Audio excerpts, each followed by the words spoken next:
ஒரே ஒரு வசனம்.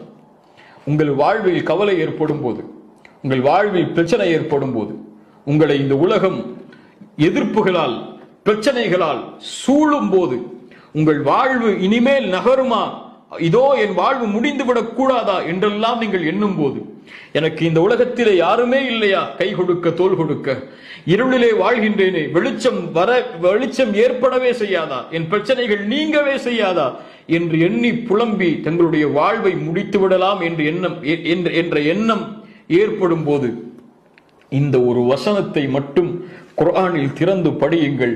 உங்கள் உள்ளம் அல்லாஹ்வுடைய அன்பால் நிரம்பும் இன்ஷா அல்லாஹ். எந்த வசனம்? குறிப்பெடுத்துக் கொள்ளுங்கள். எல்லோரும் ஒரு பேப்பரை எடுத்து அந்த பெண்ணை வைத்து அதில் எழுதுங்கள் அந்த வசனத்தை. சூரத்து ஜுமர் 53வது வசனம். சூரத்து ஜுமர் 53வது வசனம். நம் மரண நேரத்திலும் இந்த வசனம் நம் கண்ணுக்கு முன்னால் வர வேண்டும். மலக்குல் மௌத் எம்மை அழைக்க வரும்போது, அல்லாஹ்வை சந்திக்க செல்லக்கூடிய அந்த நேரத்தில் இந்த வசனம் என் கண்களுக்கு முன்னால் ஓட வேண்டும். குல் யா இபாதியல்லதீன அஸ்ரஃபு அலா அன்ஃபுஸிஹிம் லா தக்னது மிர் ரஹ்மத்தில்லாஹ். சுப்ஹானல்லாஹ். அல்லாஹ்வுடைய அருளை இதைவிட